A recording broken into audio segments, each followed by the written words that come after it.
Welcome to this Paralegal College video on the sources of law. This video supplements our written course material in the Foundations of Law module of the Certificate in Paralegal Studies, approved by the Institute of Paralegals, the leading paralegal organization in the United Kingdom. Like all our Paralegal College videos, we aim to complete this tutorial in 5 minutes or less. So, let's begin. What makes the common law special is that courts do not just rely on laws made by Parliament, they also rely on precedents, i.e., previous decisions set by courts. This process goes by the Latin term stare decisis, meaning to stand by that which has been decided. The aim of the common law is reliability and certainty. A party considering legal action against another party needs to be reasonably sure as to how a court is likely to decide its case before deciding to commence proceedings. The common law is very successful at providing reliability and certainty. For this reason, many companies and organizations across the world, even in non-English speaking countries, prefer to use English courts to adjudicate contracts. The common law is also used in courts to interpret new laws. Many laws have to work their way through the courts before judges can decide how to interpret them. Judges must exercise all their judicial skills to make laws work. This is a difficult task because Parliament generates huge amounts of new legislation every year, and some of it is not easy to understand, even by experienced judges. So this leads us to the question,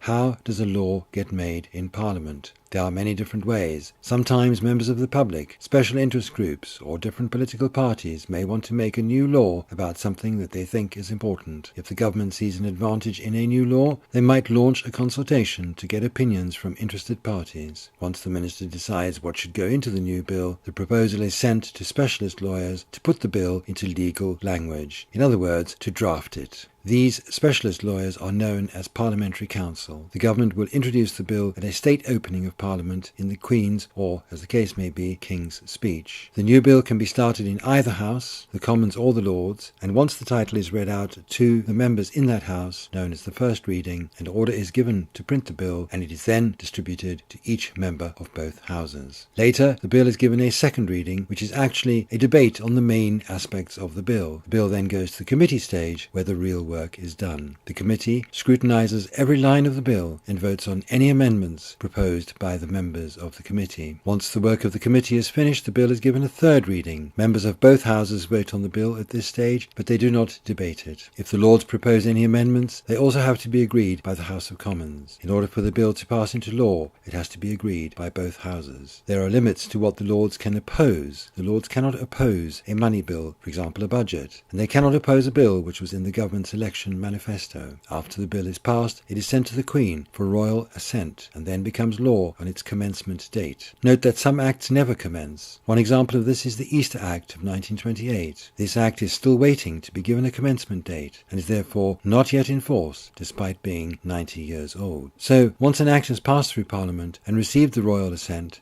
what do we see when we look at it? On the front page we will see the coat of arms with a short title underneath. Here, for example, we have the Theft Act, with the year that it received royal assent, 1968, and under that the chapter number. We see that it was the 60th Act passed by Parliament in that year. We then get what is called the long title, which is actually a description of the Act. This is followed by the sections of the Act. When referring to a section of the Act in writing, this is how you do it. You must footnote any reference with both the year and the chapter number. Note that we do not write the Theft Act, but Theft Act, and that it is usual to place the title in italic type. In addition, most acts have a number of schedules which do everything from repealing previous laws, giving definitions of terms, to providing explanations of a court or the minister's powers. So that is the structure of an Act of Parliament in simple terms. As an exercise, you might like to familiarise yourself with the structure of other Acts of Parliament, which you can look up on the government website simply by typing in the name of the Act, for example, the Criminal Justice Act 2003 or the Coroners and Justice Act 2009, and so on. In the next video, we will look at secondary legislation, in particular that species of secondary legislation termed statutory instruments. I hope that you have enjoyed this tutorial on sources of the law. Our course materials give much more detail, and if you would like more information on our courses, please visit our website at paralegalcollege.co.uk.